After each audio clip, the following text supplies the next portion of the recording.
I know, it was super.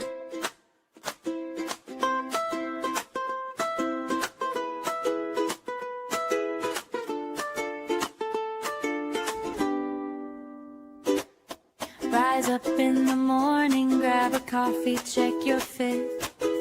Hit the ground running, but try not to forget. There is a place where you can go to share some puppy hugs. Slow it down and listen in. Have some caffeine with your friends with Java and Jugs.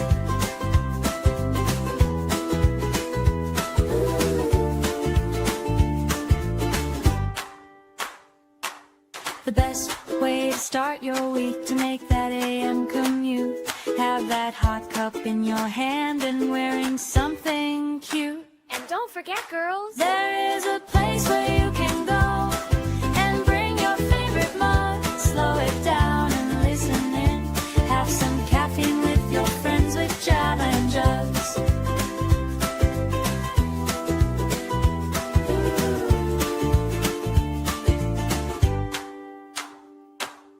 Rise up to the day ahead. Find a place to sit. We saved a special place for you, so try not to forget. There is a place where you can go with sugar, cream, and love. Slow it down and listen in. Have some caffeine with your friends with Java and Jugs. Careful, it's hot. Spend a Monday with your friends with Java and Jugs. We have mocha, vanilla, hazelnut with Java and Jugs. Coming right up.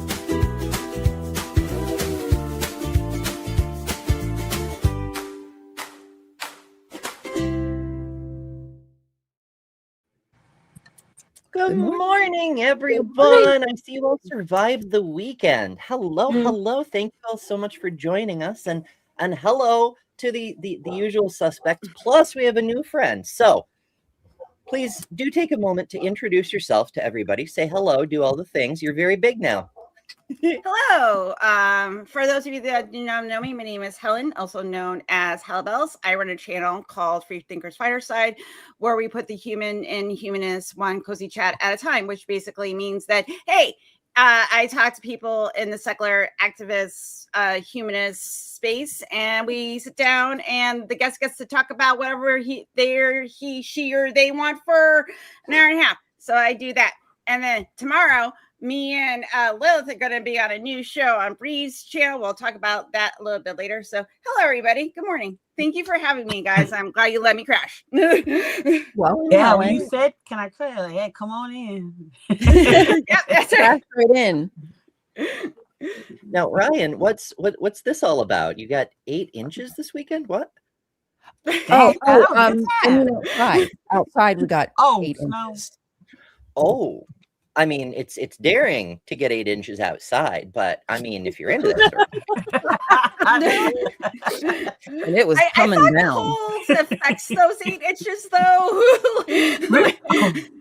That's an icicle. That's a little different. Yeah, we got 8 inches of snow, and it's not pleasant out there. It kept waking me up last night with all the plows and the wind and whatnot.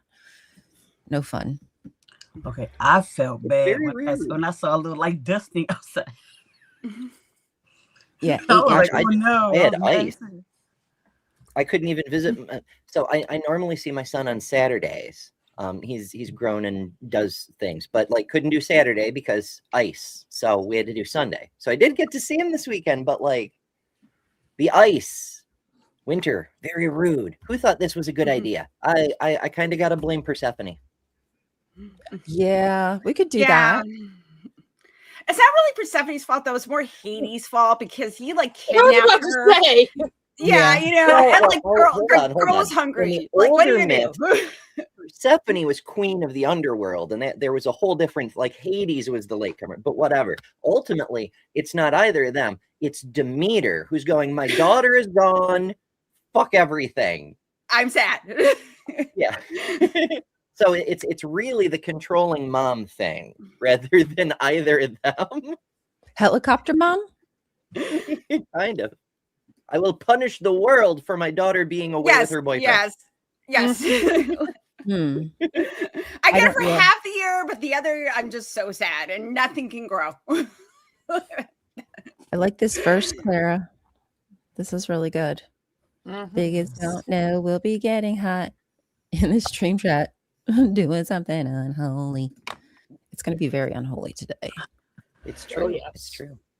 I mean, you have me here. So. I mean, that's from hells. I'm here. The hells are the hells. I mean, that's just already in itself. The hells bells over here with us. Exactly. Come, my children. Let me teach you to sin. Let me teach you. Come. Come to mama. No. Yes.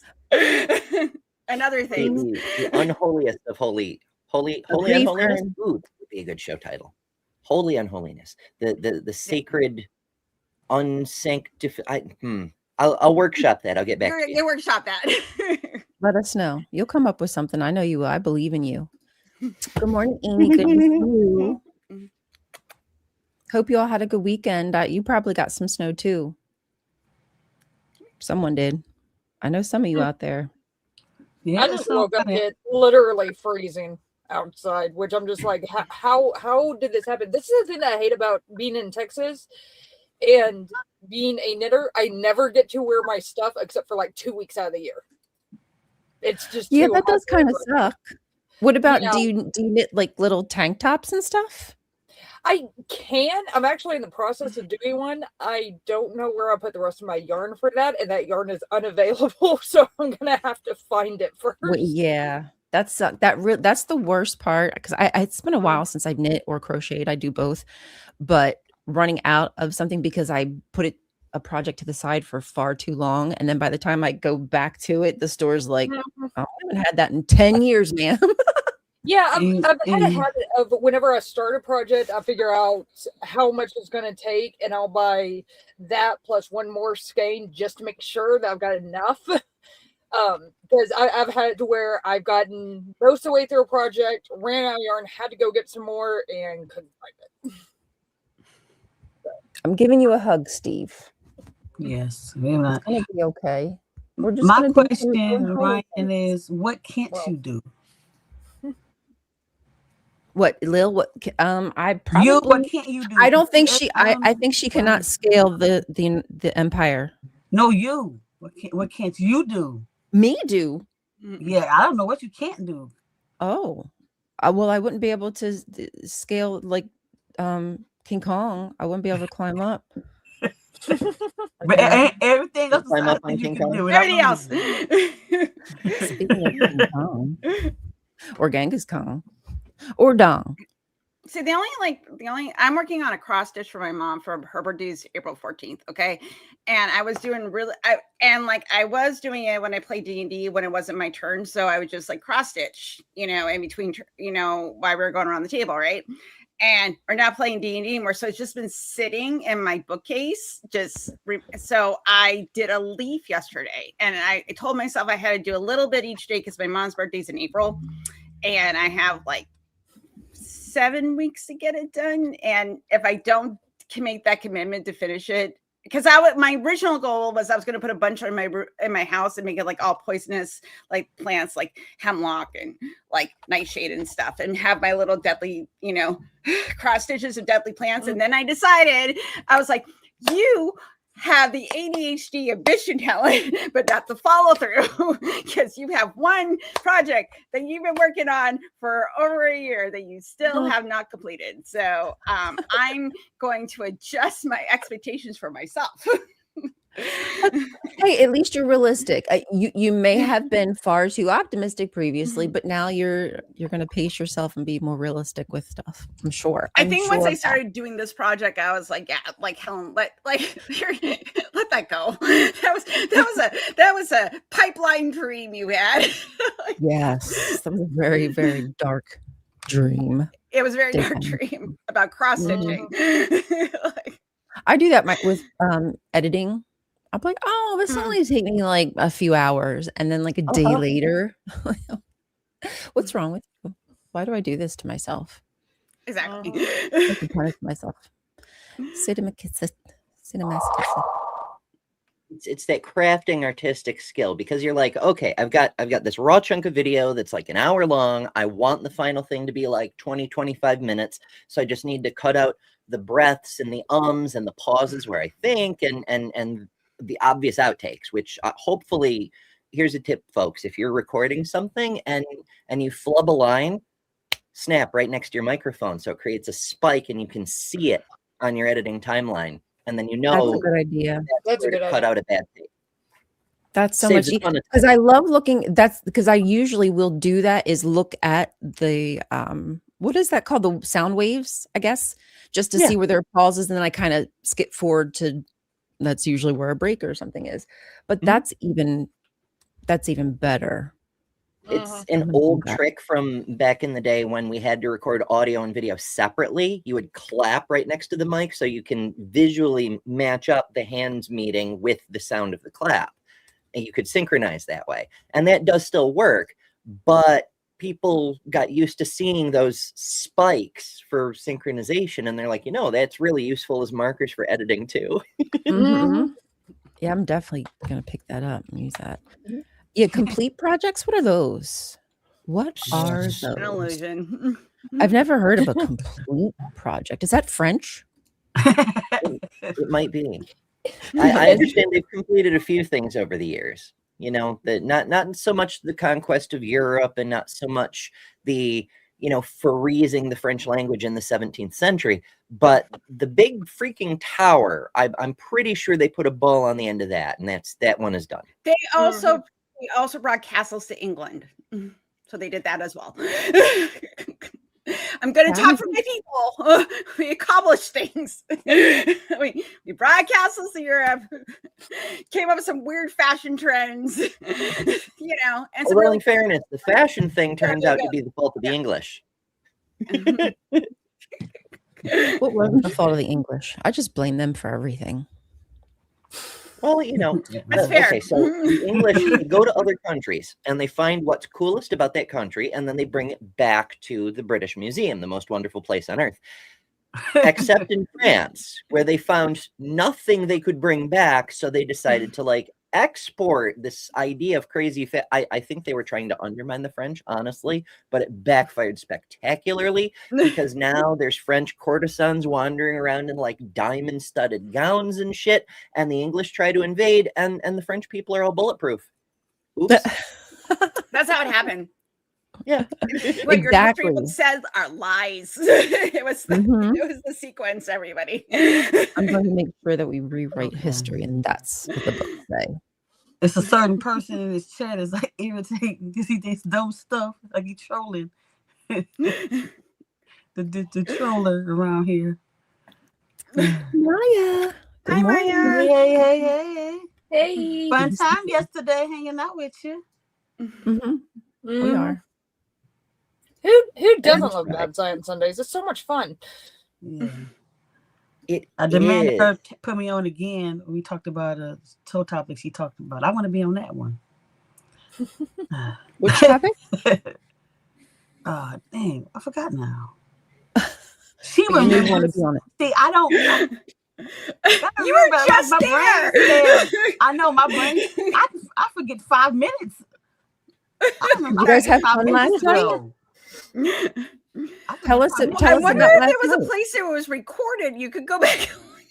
Yeah, I can watch it, but I can't do it right now. This moment. I know. I'm just teasing you. Sure, you can both the alien chump and the alien crap. The alien. Oh yeah, it was great. Alien. Yeah, it was wonderful. The alien. That's what we talked about. So did you prove there were aliens? It was a proof. I mean, it's just him. So he's the proof. Yeah, he's so proof. Circular reasoning. Oh no, he like Ratatouille. Oh. He got on his toupee. He got a little mouth, and that's what's controlling and everything. That's what I said. There is a conspiracy. There is a conspiracy theory started by David Icke. If you do not know who David Icke is, please look him up. He's a wild human being. Anyway, it all started back it's an anti-Semitic trope, but it goes all the way back to ancient Egypt that aliens came to Earth and they either fucked humans or they started wearing skin suits. And how you know that they're aliens and they're reptilians is that either like in certain pictures their skin looks like scales, so the skin suit is not working the way they expected it to, or their eyes turn slit like lizards. So if you watch YouTube's videos very, very carefully and see what you want to see, you could find lizard people in the government. I bet. You just got to slow it down. They're the ones that really rule the world, guys. like 0.0025%, and I'm sure you'll be able to see their eyes turn the other way. You would. You will. Like I when I was like dipping my toe into conspiracy theories, like when I was going through like my deconstruction phase, I stumbled upon that, and I was just like, wow. Yes, he is, John. He's a fucking weirdo. He was told by his psychic that he is supposed to bring in the new age of enlightenment, everybody. Let me look this dude up. So yeah, David Icke, big shyster. Like he cares about love, and he wants everybody to be, because we're all one consciousness, guys.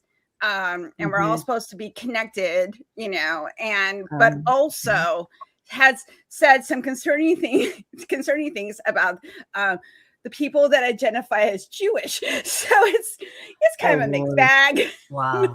Oh yeah. Of course.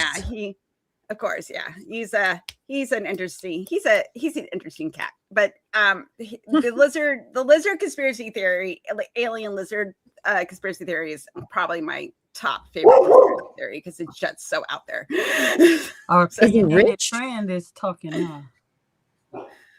Yeah. I'm sorry. What did you say, Kelly? No, that wasn't me this time. Everybody keeps blaming stuff on me. It's not me.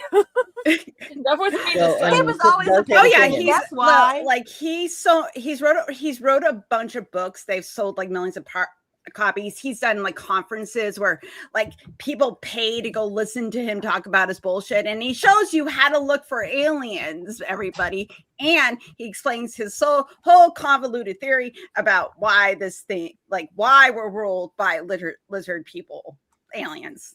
Oh my gosh. Yeah, I think so it's like he saw V, and then he was like, this is a documentary. I remember. I used to love that show. Don't have them see They Live, the movie. Also They Live. Oh yeah. V wasn't it a movie and then it became a show or something like that? It was a show. It was like a mini series, and it became a TV show. And then it became a regular series. That's what it was. Yeah, I really enjoyed that show. I did the original. I didn't see the newer one. Oh, I don't know. It was the early 2000s. Fun fact. Freddie Krueger was in there. Oh, was he? Yeah, in the original, yeah. We want Freddie Krueger in there. A lot of those sci-fi people seem to swim in the same circles, I guess. Yeah. He was a good guy in that movie, in the little lead series, though. He was a good guy. By the power of Grayskull. Oh, the power.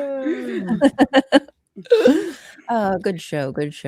So did anybody get up to Devilry at all? Did anybody what? I was supposed to get into Devilry this weekend, but I decided to stay in bed. No, you avoided the Devilry? Why would you do such a thing? Because I was lazy. We were expecting you to report in. Yes. We live vicariously through you, Kelly. I did not do anything. No, I went stay. My friends were mad as hell to go, but I was like, I'm staying home. But we have a thing. It's called the Dirty Show every weekend. Every weekend in February, and so it's like a burlesque show and different arts and different entertainment. And so I like going every year, but this year I did not feel like going. I just slept. That sounds fun.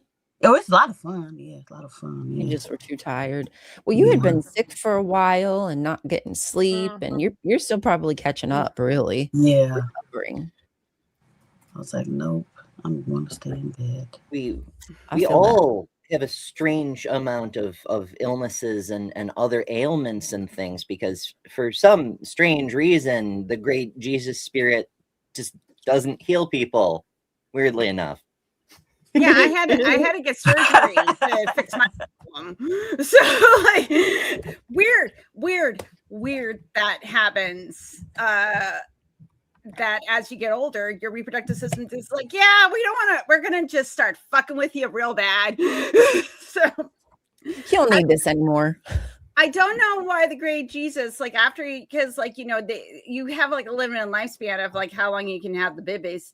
And after you're done having the babies, that you should just like, you know, shut everything down. But no, it's like, no, you have to keep everything, and then it's going to dysfunction as you get older and cause a bunch of health problems for you. And then you'll have to spend thousands and thousands of dollars getting surgery. That because it's our fault, guys. It's our fault that our reproductive system kind of takes like a jack shit as you get older, because for some reason some bitch ate an apple. So allegedly, that's how that works. We don't even know it was an apple. In fact, I think I'm going to blame Demeter there too, because that's for all we know, the fruit was a pomegranate, and that was Persephone. Exactly. Who is it? They said it was a. I can't think who it was. When was the story written? Also, the snake. He said it was a mango. The mangoes are delicious. A mango. He said it was the mango. Yeah, makes sense. Do mangoes grow? Okay, I'm gonna say if the gardening exists, let's say it's in Israel. Do mangoes grow in Israel? Because that is something I don't know. I don't know. You mean occupied? Or back then? You're saying like back then, in? Yeah. Did they grow back then? Oh, like wait, what fruit? The Garden of Eden is supposed to have everything. Mango? Everything. The Garden of Eden. A mango. Because if Eden is supposed to have everything, wouldn't they have mangoes? Because then Adam had to go, mango. Mango. But no, you would think it would have every fruit.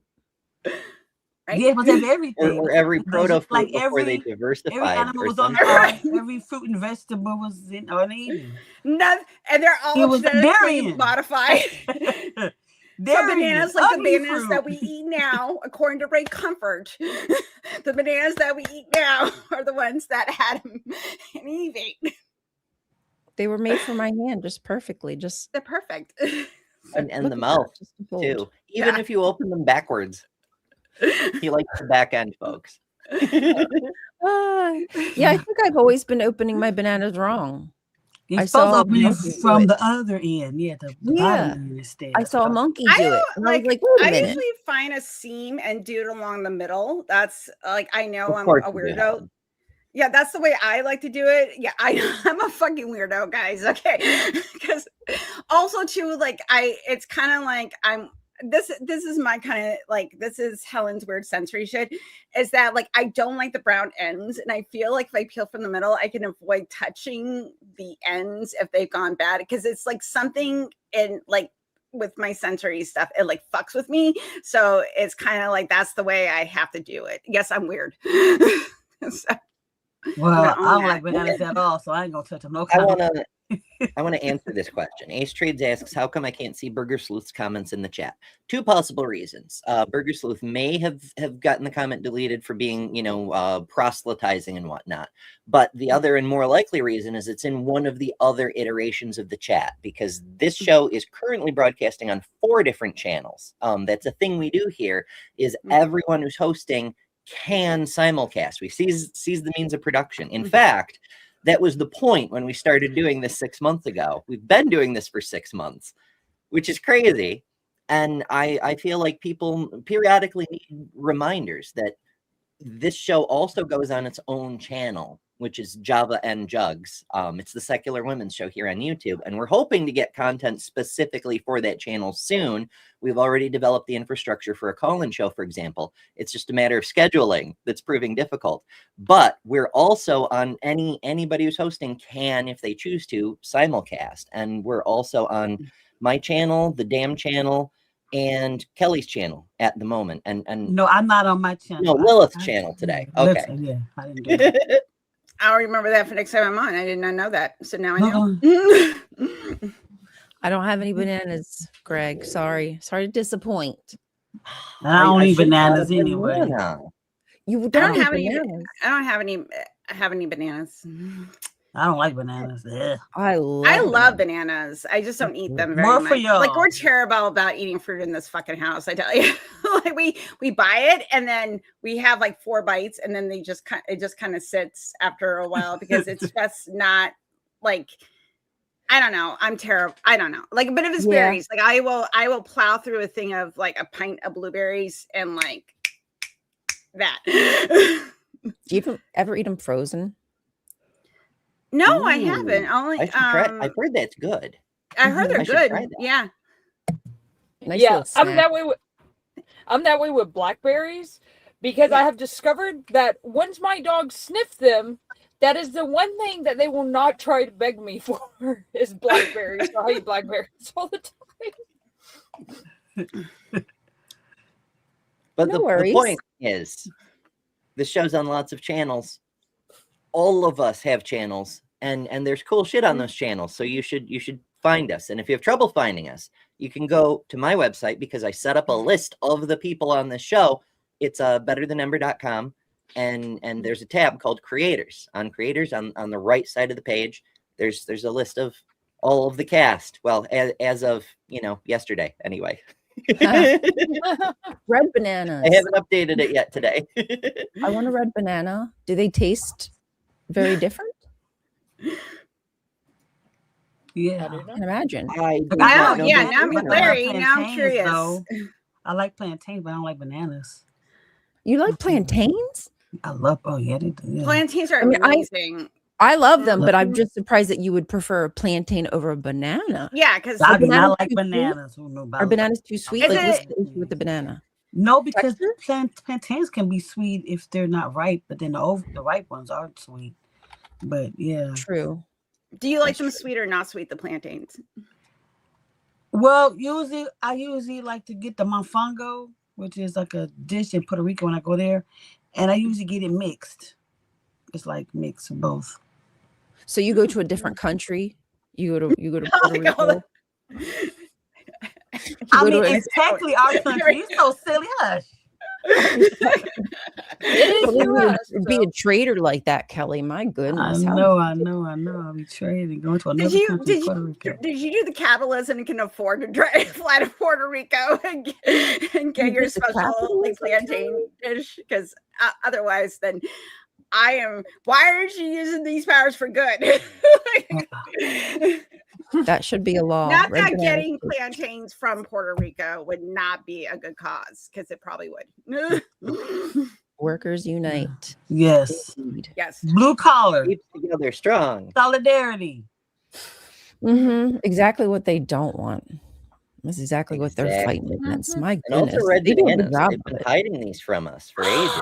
Red bananas. Oh my gosh. Apparently they're just a different raspberry kind of cultivar that we just haven't been introduced to. And they have a vaguely raspberry hint and a soft, creamy, pinkish texture. It sounds really interesting.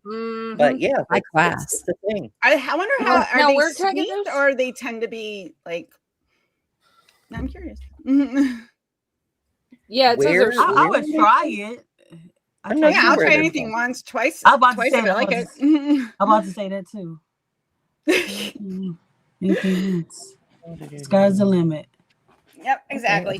Just like there's nope, that's an X link. Never mind. We're not going over to the air.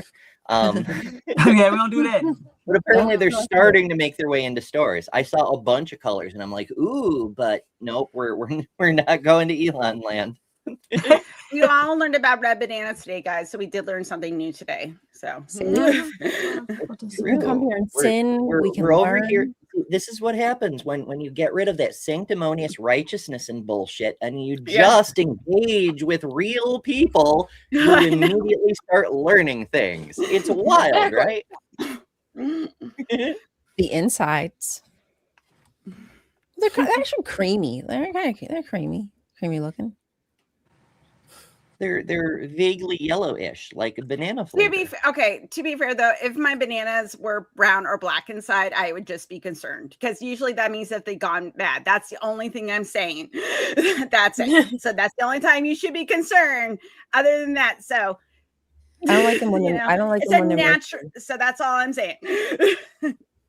Capitalists talk about low skill labor as means to justify low wages. I'd argue, and I agree, the middlemen are doing the low skill labor. If anything, there's no value in organizing labor without the workers. And I'd even say like up a couple levels. Far too many middlemen. Oh, for sure.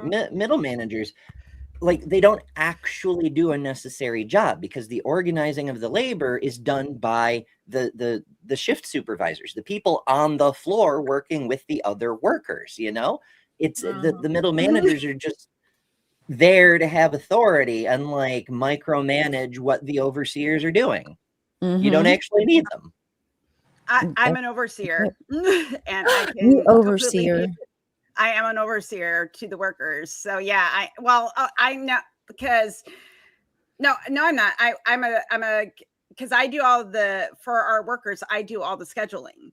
I'm the one that gets them work. And then I have a middle manager that likes to, even though I've been doing my job for 3 years, likes to tell me how to do my job, which is because you don't know how to do your job. I don't know how to do it, obviously. You need someone to mansplain it to you. And this is the person that trained me. Like, so. Oh, Lord. Lord help us. I think it's just what we do with them that makes them evil, possibly. Yeah, what we do, yeah, makes them evil. Well, okay.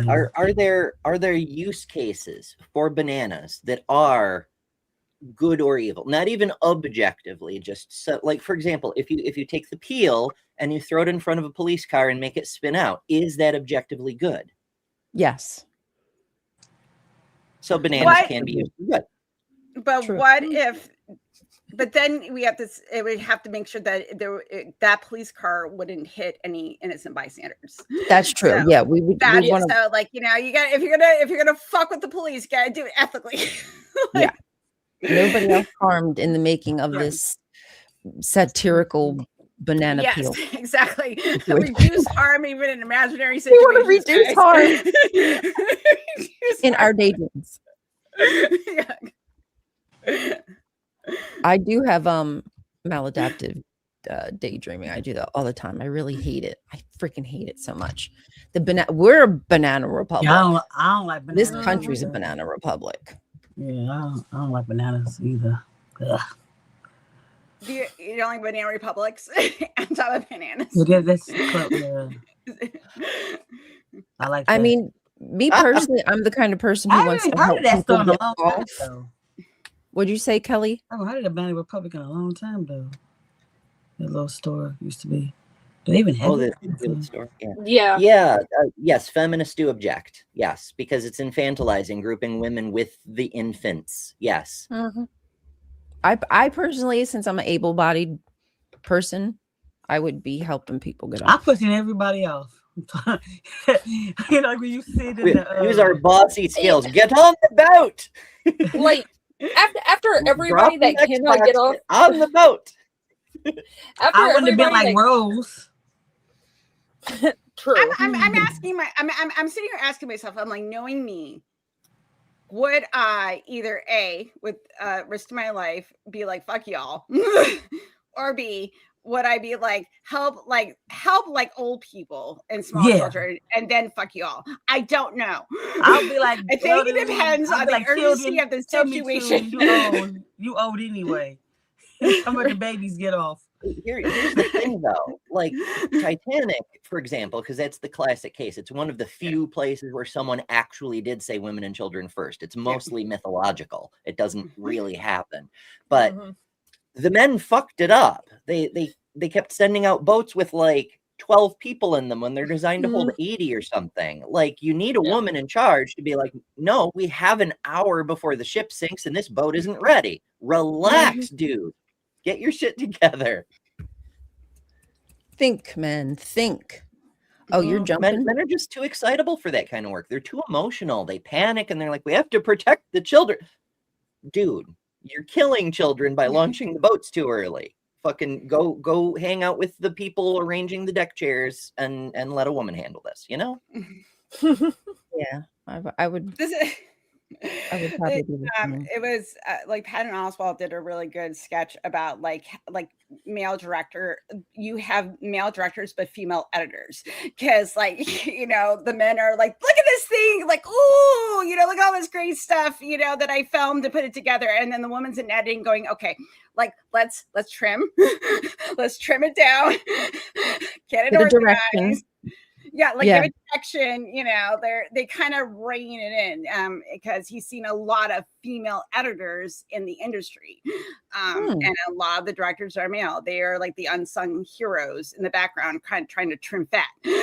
So well, that's always true. Like the men are in the production offices. They're the producers, they're the fat cats with all the cash, because they have all the cash, because it's a patriarchy. But like on set, you know, the costumers are women. The freaking catering crew, I forget what the fuck they're called. There's a term for it, but it doesn't matter. They, you know, they're more mixed these days, but in the old days they used to be mostly women. That like everyone who had like a job title that you could brag about was a man, but everyone who did all the rest of the work was a woman, you know? Go figure. Well, like in the early days of animation, women painted all the cells because they had, you know, the finer hand coordination to do like the actual painting of each cell. So there's a lot of people, like a lot of women that were employed at Disney. A lot of them ended up like marrying people that were in like the animation department, like a lot of the men. But the paint department was all women, essentially. I didn't know that. Yeah. So, yeah. Interesting. Mm-hmm. I mean, you know, everybody's brain works different. Everybody has talents, but it does seem to be, as I read with in this one study, that we are emotional, but we're able to restrain and handle them better. Well, all humans have emotions. That's part of what it means to be everybody human. does. Yeah. But yeah, every industry has stuff like NASA, famously. You know, it's the president makes big speeches and the director of NASA is always a dude and yada yada. But in the back room, the people doing the math on how heavy the capsule has to be and what accelerational force, the delta V you need to get into lunar orbit, all women.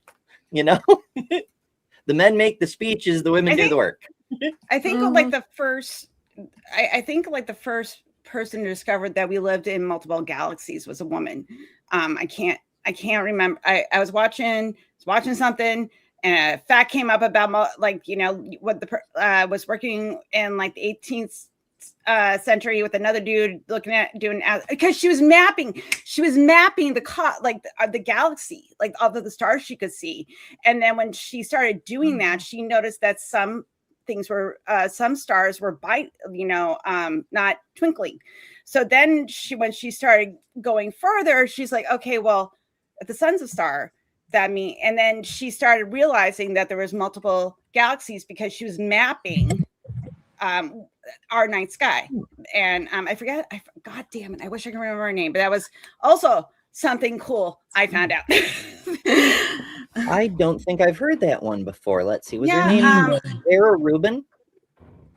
No, that's Dark Matter. Hold on. No, it was. Oh God, it's gonna bug me because it was not long after like the first telescope was made, and then it was one of like the next generations where they could see more of the sky, and then over time she was basically just looking at it and then drawing it. I cannot remember her name for the life of me. It's going to bug me. Give me a minute. I'll look it up. I can tell you about how we figured out galaxies are galaxies. It's Vesto Slifer and Edwin Hubble. And it may be Slifer was working with a woman who did the actual measurements or something. I mean, I really want to know this. We're almost on the cusp of Women's History Month. And if there's a forgotten woman in astrophysics, let me I don't know about. I think it's Caroline Herschel. Herschel? Yeah. I might be. Hold on. Ace Trades put something in talking about her, and then Maria Mitchell. Yeah. Sound familiar? Any of these? Caroline Herschel, Maria Mitchell? Caroline, oh no. Herschel discovered a whole bunch of comets. Like there's still comets today that bear the Herschel name, and quite a few of them are her discovery. In fact, she kind of had an astronomy family, but yeah. I think it was Herschel. So okay, so do you mean that there was a woman who discovered a bunch of comets? No, this was someone that actually was mapping it, like, you know, from the night sky, like following it and mapping which star, like, which stars were in that quadrant of the sky, you know, at certain times of night. So she was like Star Trekking, but from the Earth. Star Trekking. Yes. From Earth. I've never read this study, Greg, but I might look for it at some point. I've heard that studies reveal that women in law enforcement are not as susceptible to corruption as their male counterparts. If so, it's interesting. Yeah. That would be interesting. I think that one, I suspect, is less of a gender thing and more a position in life kind of thing. Like people who are financially secure are less susceptible to corruption, because people who are desperate to make ends meet are more likely to take a bribe, for example. There's a lot of different variables that need to be controlled for in that kind of thing. I think that's something else too. Men don't always think with the right head, but I'll leave that alone. Well, that, but I also think too, like, there could be a default of, superiority within police. So men are automatically already getting privilege within the police department. So once you're kind of getting your ego fed, like you don't want, like you're already part of that privilege, and women typically in male dominated fields feel the repression more. So they tend to be, because they're going out into the community, they're already feeling disaffected. They, might be that empathy might translate within law enforcement. I'm not saying that, it's a given, but it could be a psychological reason. Yeah, that makes sense. It definitely tracks. Good morning, Maya. Welcome. Hi, Maya. Our goddess of wokeness, of all things perfect. Yeah, no, good to see you, Kelly. Sorry, I don't mean to stop the conversation. Not at all. No, we have to acknowledge you're here. We're talking about universes and discoveries and all kinds of things. Puppies pop in. Puppies. Hello. Puppies. Puppies. That face. Yeah, this is my old girl. He's like 14, I think. So she's getting on. Oh my goodness. Take a look. It's just about time we should probably play the puppies thing before we get a revolt in the chat. I have to do it. People try to seize our means of production. So we'll be right back. 2 minutes.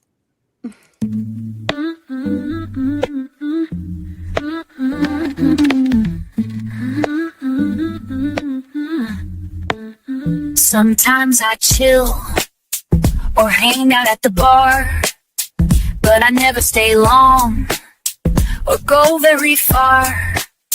You could say I am lame or that I am fickle, but I'd rather be at home playing with my pickle. That's my dog, she's a big deal.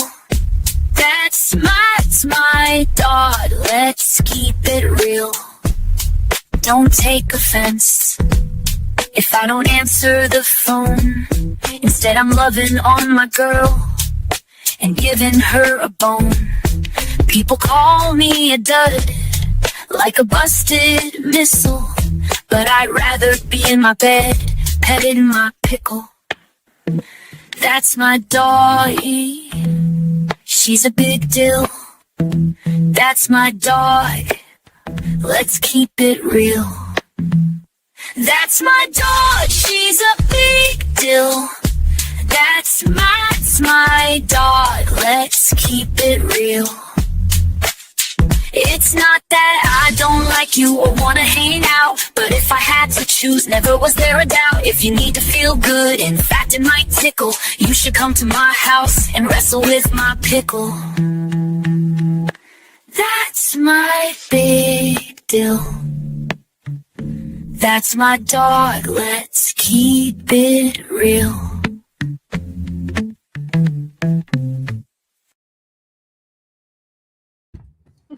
Now that's some devilry. Yes. Doggy devilry. I do have to say, Dr. Kip's dog, Dagon, is like the cutest dog ever. I want more video of Dagon. Dag on it. Dag on it. I demand it, Kip.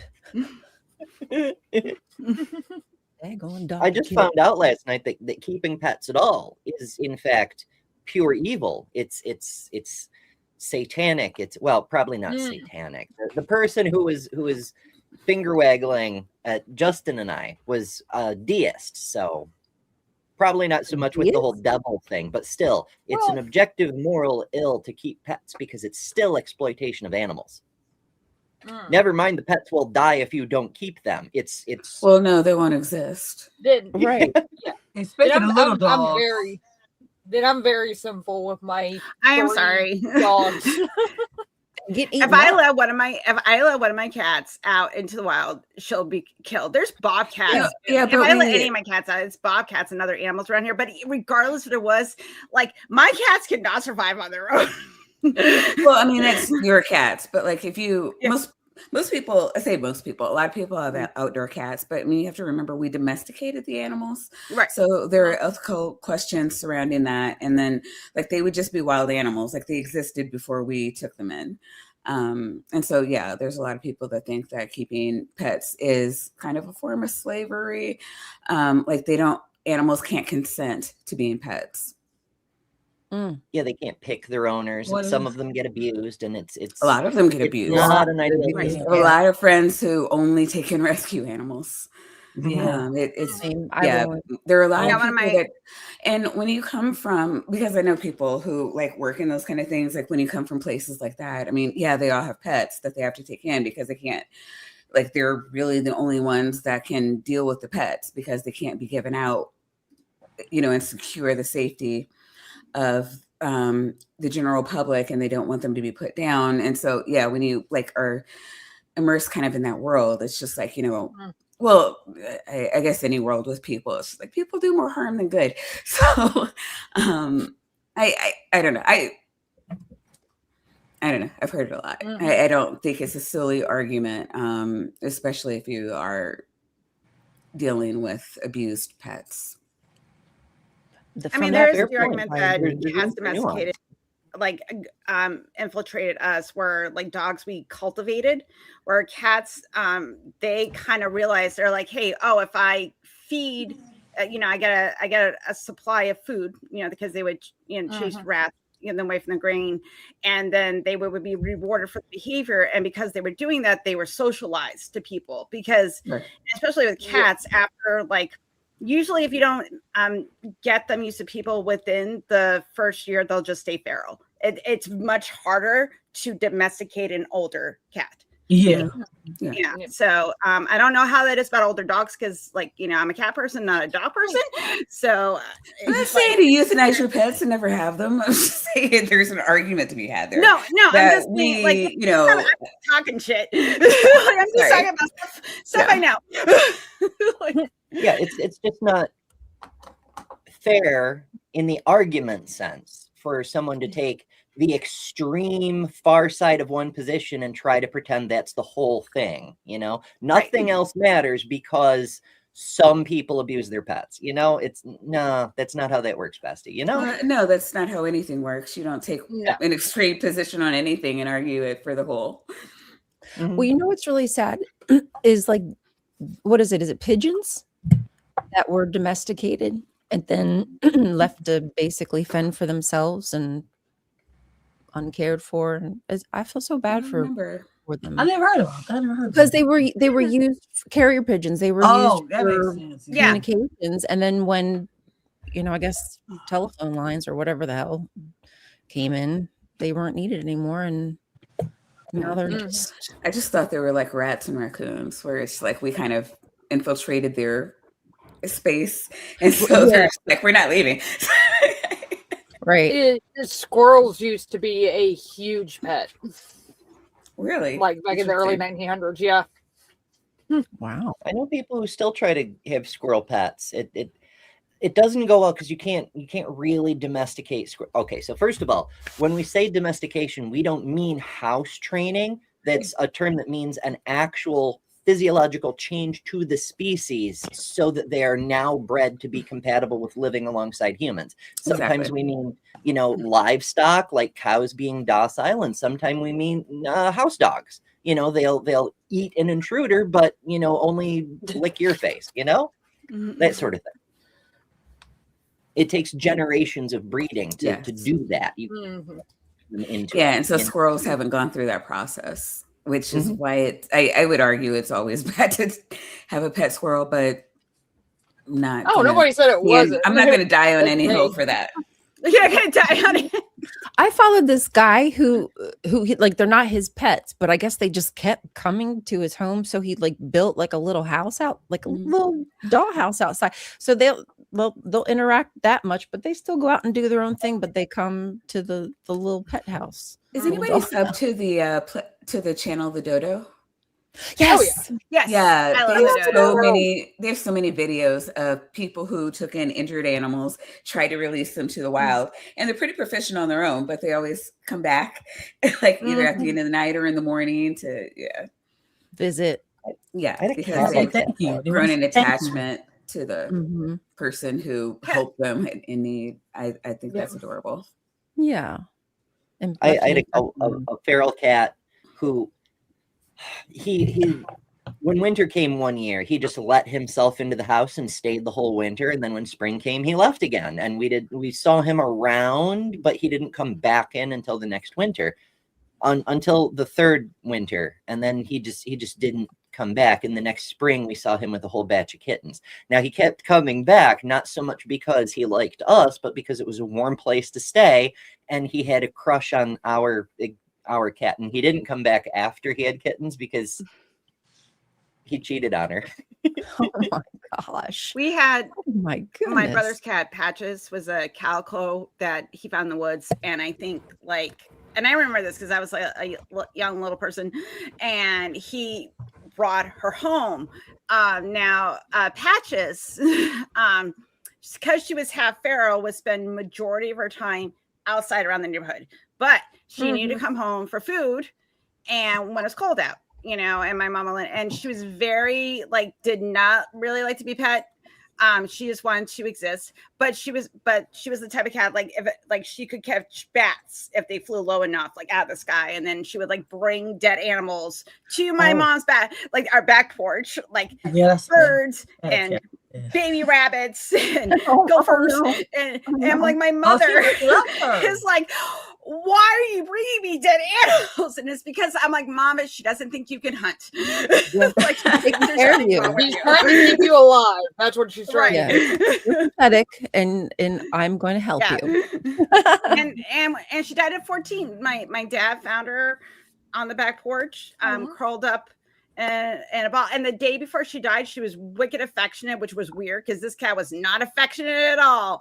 And then the next day, my dad found her dead on the porch, but she had just gone to sleep and didn't wake up. So, at least peaceful. Weird. There's a whole lot of stuff on that Dodo channel. Yeah, I've seen a good bit of these of the shorts, not the long ones, but the shorts. Yeah, I've watched a lot of. Yeah. If they're too long, it will get me upset. It upsets me to see dogs. Sometimes I'll have to, or any animal that's been abused. Sometimes I just can't watch it. Yeah, upsets me. I took on quite a few rescue. I was Todd showed me this video. We were just going through this guy. He was sitting in his car and there was a cat sitting on the sunroof and took a lighter and heated up the glass. So it the heat went and it touched the cats and their buttholes are bare. So basically, and I'm like, why would you do that?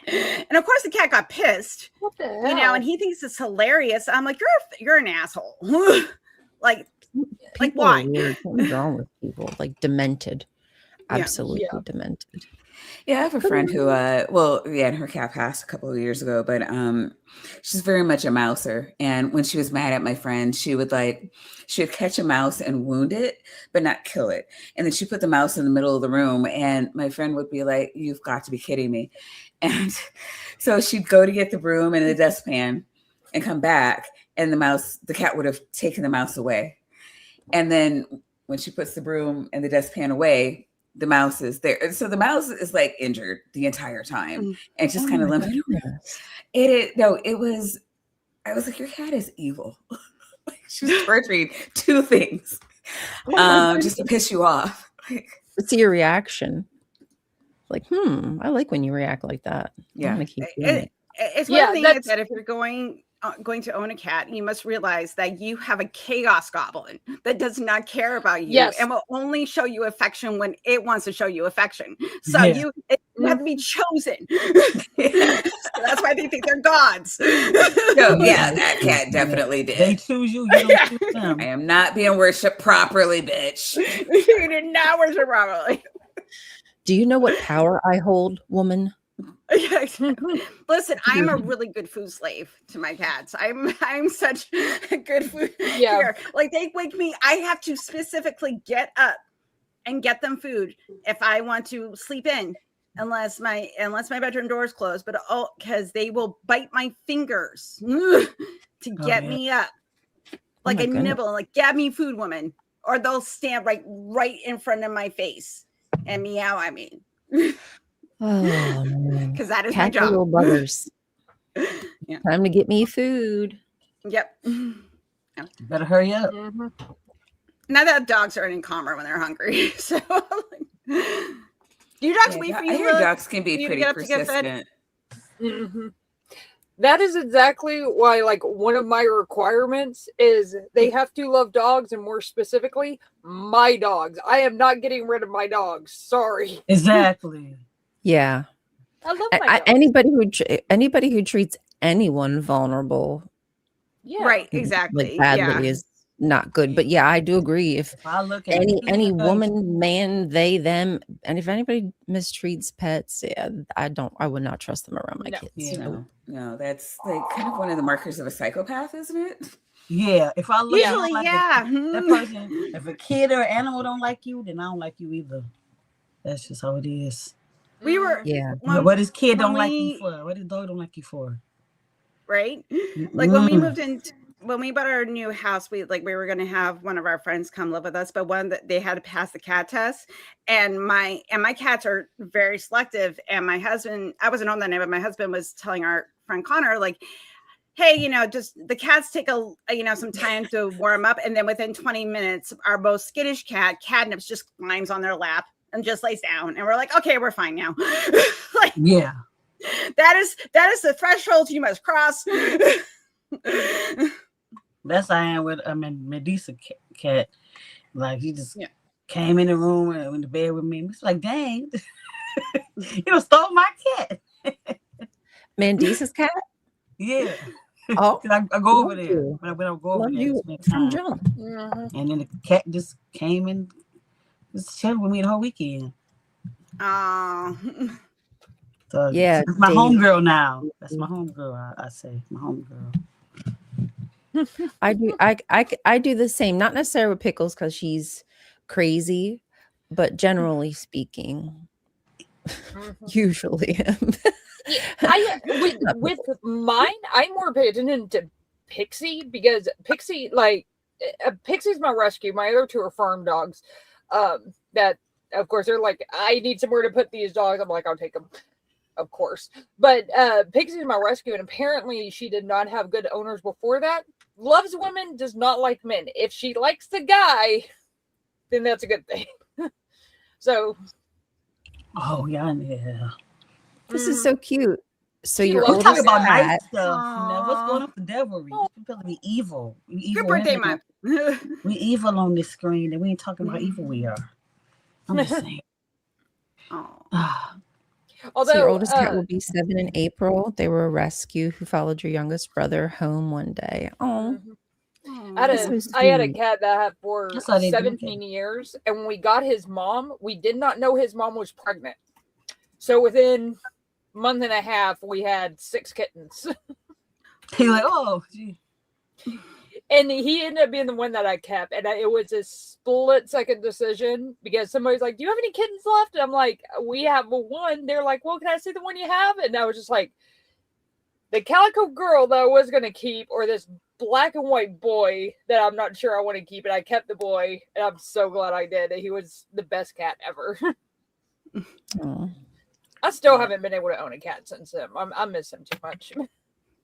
It's hard, isn't it? Sometimes, like sometimes it's the best thing is to get another pet right away, and then sometimes you just can't. I'm gonna get another cat person. I need that bond, like especially after my cat George died, because I called him my boyfriend, and when he passed, and we had to put him to sleep. He was like 17. That was old for a cat, and we had to put him down because he just got really old. And then I got out and I got Bellatrix, who is my little minx chaos goblin, who is also my baby, and she's my girl, and because I needed that to heal. As part of that, and I want to, and it's a rescue. We always get rescue cats, like you need a home. Let me give you a home. So yeah, I feel that like it took me a while though, actually, after my last dog died. His name was Buster, and he had cancer. But I was moping. I was basically like mourning and moping, and so it was like it's time to bring somebody in our life, especially since knowing there's animals out there that need rescue, and pit bulls are not always looked upon kindly. So it was kind of the perfect match. The right time. Dragon is a great judge of character. He likes you. So no, that's why, that's one reason why so when we got Pixie, we had a miniature schnauzer called Jazz, and if you know anything about miniature schnauzers, they tend to latch onto one person. For whatever reason, it latched onto me, even though it was my mom's dog. It latched onto me, and she had a heart condition that we weren't aware of, and so she died at 7, and I was absolutely torn up. Came home one day, found Pixie because my dad had gone to the rescue center to get her for my boys. She got stuck in a fence an hour later. I rescued her out of the fence, and she's been mine ever since. And since then, I'm like, I've got to have at least 2 dogs because I need one when the other one goes, or I can't handle it. I don't like being. And then they're not alone either. Then they're not by themselves either. Exactly. One other one passes. And I mean, the 3 that I have now, they're all completely different, but they get along so well. It's just it's so much fun watching them interact with each other. Yeah. So, I didn't mean to end up with 3, but I did. Well, Pickles is our only one, and I thought of getting another, but now that we have my daughter and her husband living here, and they have the 2 big dogs, they get to see each other, and so that works. That's enough. That's good. That's plenty. I don't think 4 dogs is work.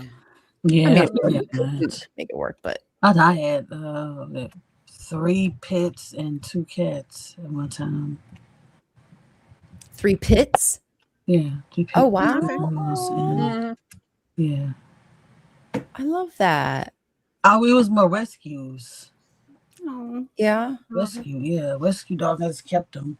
Did you get them all at the same time? No, did they know each other? You had to introduce them, and they were all fine. One dog, she was in real bad shape, and was lingering around our house, and I came up to her, and ended up taking her to the vet and taking her in, and she was my dog. She lived 10 years after that, but she was so protective. So quick story. So I'm sitting here at my dogs. The one pit was a pup, the other was 1, and then the other one, the rescue dog I told you about, she was maybe 5 years old at the time. And so we're just sitting here. I'm in my kitchen cooking. I heard rattling at the door. So the 1-year-old dog and the puppy didn't really bark, but the other dog, she barked over. The wind blows hard, she was barking. But if I didn't have my dogs, so what would have happened to me? That man was messing with my door. It's like messing with my door. And you never caught who it was or anything? I just saw when the dog started barking, he just started running. That's scary. That is, that is like a good reason to own a pet for at least just for the alert. I mean, goodness gracious, they might not be able to protect you. I don't know, but they'll alert you that somebody's around. That's for sure. Yeah. Or that somebody's trying to get in their own car. That a guy is walking by. Right. Right. Or there's a bird I like. Squirrel. But there's big babies though. You like they be vicious. No, they big babies. No, to me. There was big babies. And so the sweetest dogs I've known have been pits. So my best friend just lost hers. That I think she was 16, but she was the sweetest sweetheart like ever. Yeah. They're very loving dogs. She gets the cutest little zoomies, lots of energy. I will say, at least she does have lots of energy. I don't know about others. And so just very loyal, protective, definitely protective, but I'm so thankful. Is she opinionated? That's the question. She is very opinionated, and she'll tell you. She will tell you about it. She's got a big opinion and a big bark. The thing is, like, her bark sounds really loud, but she don't mean it. Yeah. She really just does not mean it at all. And I think sometimes the neighbors like get scared. I'm like, just chill out. My gosh, she's just a dog bark. Because some people be hearing Sugar and think that she's bigger than what she is. How is this Sugar? That's how it is with Pixie. She's just like a little like hound terrier mix. But because she's like mostly hound, like she howls, she doesn't bark, but she sounds like she's the size of Kip, and Kip's like 100 pounds. So just got that reverberating voice. Yeah.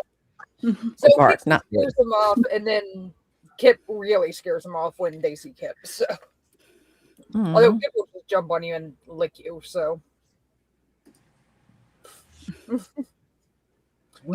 oh my goodness, you had a lion? Or your cat was named Lion? Okay. I'm sorry. Fucked up. Oh my God, that sucks. I'm sorry, honey. Oh Lord, that's something. Where's your neighbor buried? Right? Or do we need to go do that yet? Just let me know. Allegedly. That would be acceptable Devilry. Yes, it would. Would it not? I think that would be like godly righteous justice. You know, exactly. One area where Satan and the good Lord absolutely align on what needs to happen. It's not bipartisan. It's not a bipartisan issue. This is something that everybody can get behind. Yes. Satan and Yahweh are both in agreement. Like, yes, like he does not need to exist anymore. It is God's will. And then there's a debate that who gets him. Listen. I know that like back in the day with Noah, like there was this thing, but you got it all wrong. I realized my mistakes, completely changed, which is now why like I just cannot have any animal abuse. It's unacceptable. So you see my dilemma. I have history. This is the only one that I have that's probably part pit. We don't know what she is. Aww. Oh, her? Yeah, this is Daisy. Aww. She's so cutie. She looks like she could be like Pixie's like great granddaughter or something. So they're the same exact color. Yeah, I can't tell them apart when I see them on screen. I just know Kip is the different one. Yeah, I will. I am sorry. I will not remember your dog's names. I rarely remember my own name. Rude. How can you forget Dr. Kip? I'm just kidding. Well, Dr. Kip is quite opinionated. Which one? He's actually whining a little bit. I'm a right little now. Yes. pounds these days. Yes. Yes. Me too, Dr. Kip, me too. I'm a little bit bigger than 100 pounds, just a little bit. Run, stick, food, sleep. Yeah, Yeah. that sounds like my routine as well.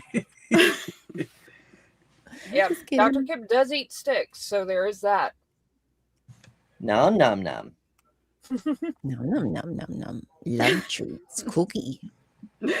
Oh, his name was. Give me a few moments, and I'll be able to tell you all a whole lot more about Dr. Kip.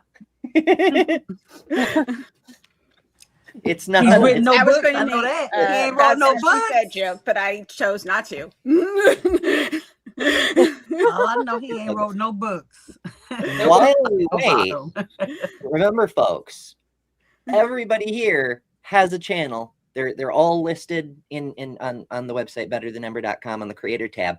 But we've got A Goddess, we've got me at Better Than Ember, we've got Lil of All Trades, Maya is Bad Science Sunday, Kelly is Detroit Atheist Queen 24/7, and Helen is Freethinker Fireside. And remember to take a little tour of the channels and subscribe to everybody, because we all make cool content, including Bree, who's not here with us today, but leaves us this little reminder. It's okay. You can touch it. You can touch it if you want to. I won't tell anybody. I won't hurt you. Just touch it. It's consensual. We're asking you to. I mean, what good is a button if you don't click it? You know, buttons are As Maya says, an odd number of times. Lil, you want to talk about the new show? Since Bree came up. What show? Yes, we have a new show that will be happening on Bree's channel. So if you go to Hiveside, it is called Spirit Board. And it's a call-in show. So it's Amber's a part of it, and AJ's part of it, and Kelly's part of it. It's all gonna be a thing, everybody. But what you need to do is, and basically if you saw cryptids, saw ghosts, have something you can't explain, encourage your friends to call in with their weirdo ghost story or conspiracy theory, and talk to people that like to debunk other shit besides apologetics. Or if you are a ghost or an alien or a cryptid, please retain sides from both sides. Yes, exactly. The awesome thing, the first episode, me and Helen are hosting it. Yes. I'm so excited about that. Yes, I'm so excited. It's gonna be great fun. So first episode, I'm probably gonna be in the back end for a minute. Time. So please please tune in, please. And run that past us one more time. And then when multiple people are talking, nobody can hear anything. It's just garble for the audience. So run the day and time past us one more time. Yes, it will be tomorrow night, February 24th at 7 p.m. Eastern over on Hiveside. And please encourage people to call in. I'll try to remember. And I do have one experience, just one. Well, actually, like two. Two-ish. I think most people have more than they might think. And once this thing gets rolling a little bit, people watch for like the weird or the reminiscence or, just the general Brie flavored vibes. They'll start to be like, wait a second, I had a thing like that happen. I think it might get some momentum going. It'll be pretty cool. You know what I've done to my... Go ahead, Amber, sorry. Oh, I was just going to say, I promised everybody more info on Kip, and that video is finished loading. It's 1 minute, but I don't want to cut you off either. Wait, hold on. Let me think if I remember what I was going to say. I don't think I remember, so don't worry about it. Okay, let's take a quick break. Meet Kip, named after a biblical scholar, holds 0 degrees, yet remains deeply authoritative. At Kip Academy, she teaches advanced disciplines like ethical trait distribution, comparative couch theology, and vigorous face licking. Questioning authority is encouraged. Not all treats are created equal. Each snack undergoes rigorous evaluation using the sniff, lick, and stare methodology. Some are rejected, some are accepted. Some are declared non-canonical. Ask Kip about theology, ask Kip about life, Ask Kip if you should go outside. She will not answer, but she will judge you. Kip, named for a scholar, correct about vibes. That cartoon, the I know. I love it. So The picture that the Kip cartoon's based off is like one of the coolest pictures. I've actually got it on my channel, on my Kip Interrupt short. The picture pops up, but I've got this really cool film on my windows that like casts rainbows everywhere. So she's got rainbows all over her face. It's really cute. I have that sticky film too. I love it. I love it. Mm-hmm. I can sometimes see what's going on outside, but nobody can see in, and there's rainbows everywhere. Right. It's like the best of both worlds. Yes, he did. Pardon. Guessy. He was also named She's chairman jealous. of the board. She's jealous about Dagan receiving his PhD from Kip Academy. No, she was congratulating. I'm sorry. My bad, Pickles. I'm sorry. Misunderstood that. Mm-hmm. Oh, you know what I was going to say? It just came to me. Okay. What I was going to say is there have been times when like I guess my ADHD was bad, maybe disassociation or whatever. I would sometimes trick myself. This is like a while ago. And to think, oh, is something happening to me? I swear I turned that light off, but the light's on. And then later something will occur to me that I remember that I went back into the room and did something. And then but you know, through the day I'll go, oh wow, I swear I know I remember turning that light off and nobody's been in there. Something. No, And then yeah. If it was ADHD, it would be like you wouldn't have a memory of it because your attention wasn't on it. That happens too much.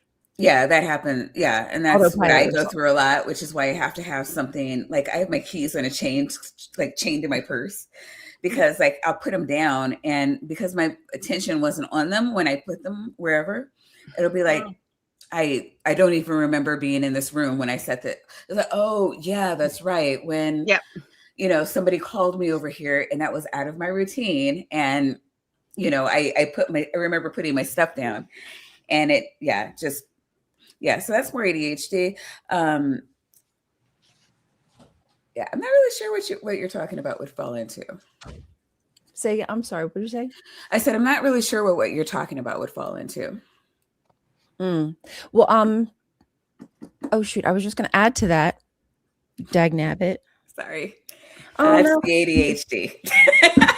Honestly, it's a thing. Because like it's worse than others. I know that if I'm off my routine, right now,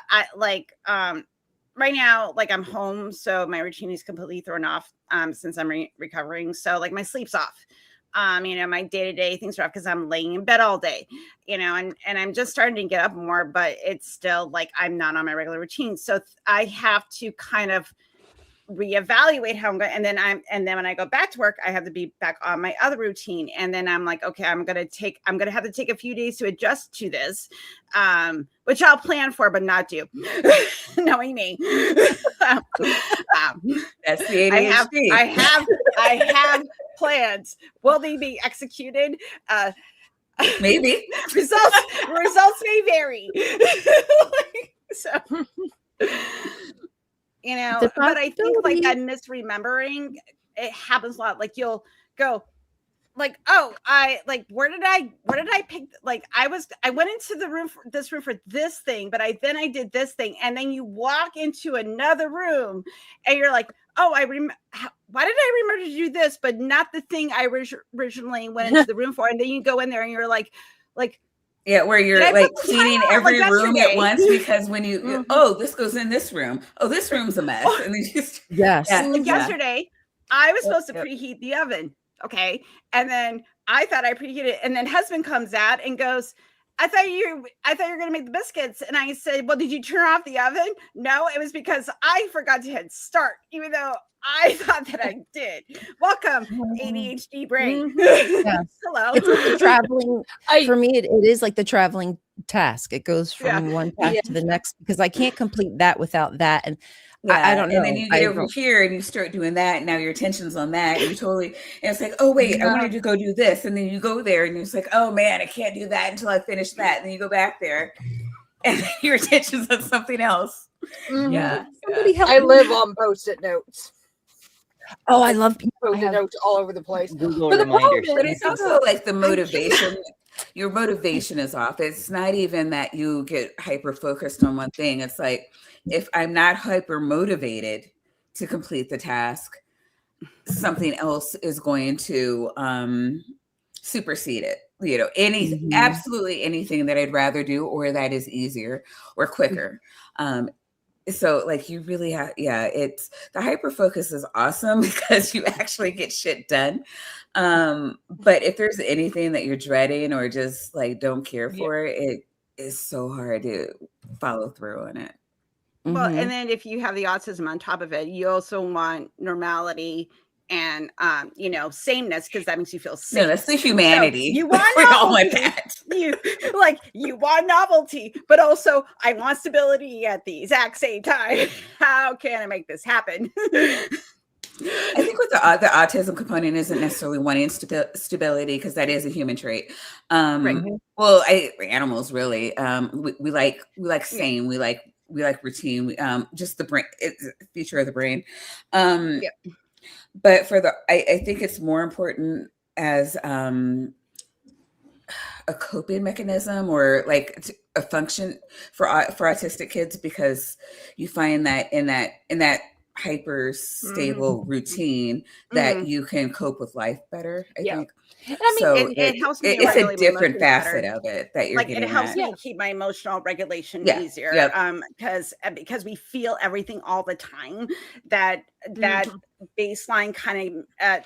I don't mean as in, you know, it makes us emotionally. It keeps us at that safe through line, you know. And I think, and for other people, they can just put some, like, you know, push other emotions, you know, in the background or deal with them later. Like, I'm going to feel it the moment it happens. And I cannot hide it. I don't have resting bitch face. Whatever I'm doing right now is what you're going to see, guys. No filter.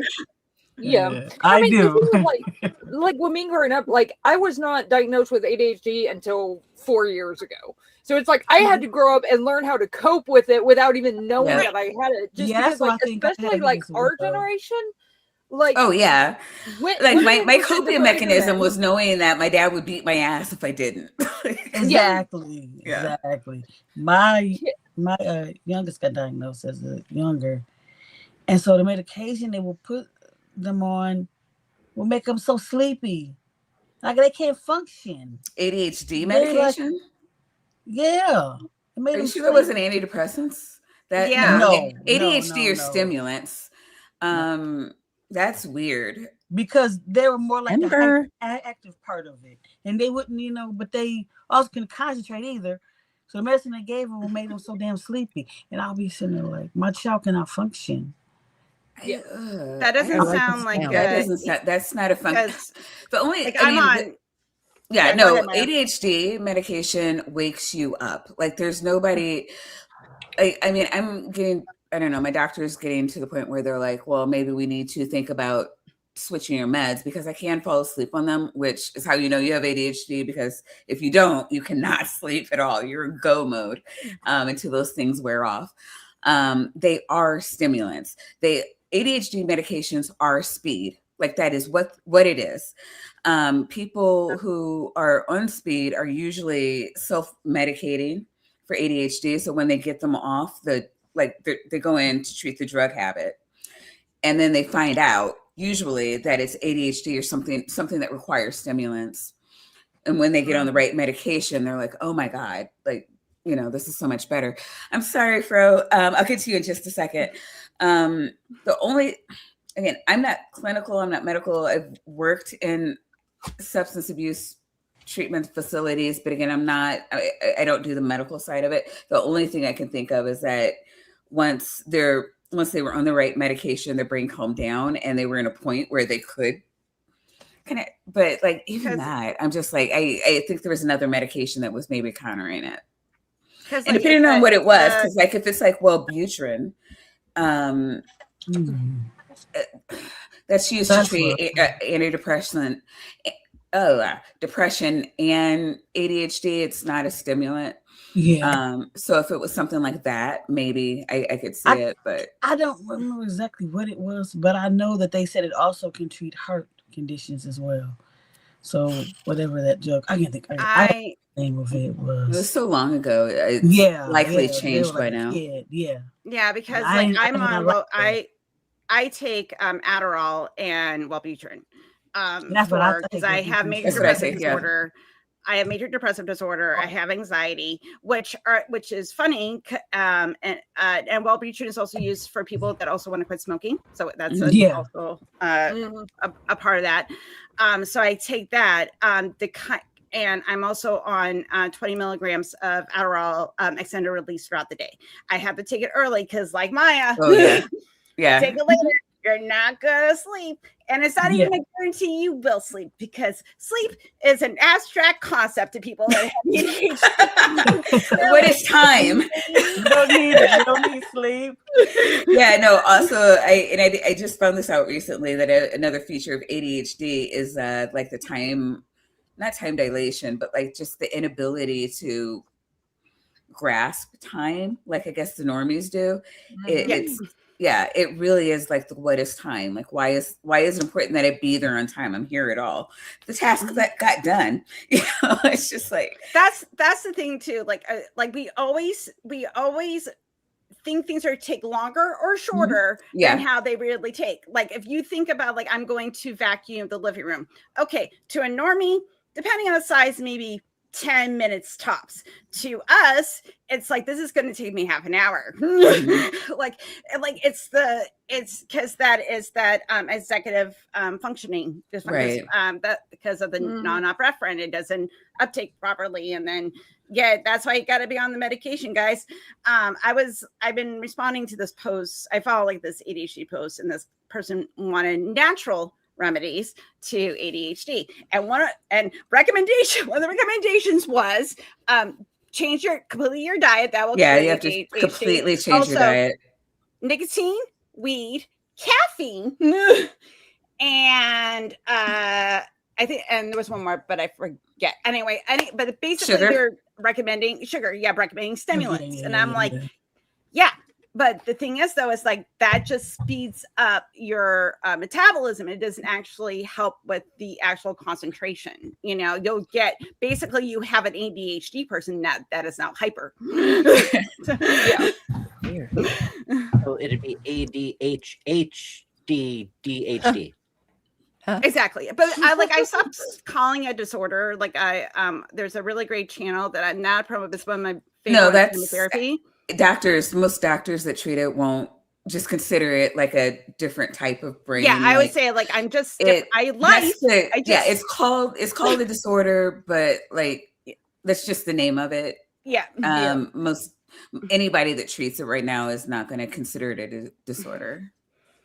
No, I just like it's a different type of brain. Just different brain. That's all. And everybody's. Well, remember, isn't that just everybody? Well, I mean, the definition of disorder, it only exists for diagnostic reasons. It's just a functional thing. It's not necessarily an illness. It's not necessarily a malformation. It's just, here's typical behavior, standard of life, yada, yada. Here's a thing that interferes with your ability to do that. That's a disorder. In the society that we've created, a disorder is only something that doesn't work within the confines of our society. It could work in other societies. And there's a belief now that the ADHD brain was really effective at like, we were the hunters. Like we were the ones that needed to be able to, quickly change and have that adrenaline and needed to be able to I don't know, it is kind of better at multitasking, whereas you have prioritization. Prioritization, thank you. Whereas like people with what we call normal brains now would have been the farmers, the agriculture people. They needed to be able to focus for long periods of time on a certain task. And we decided that was what we had.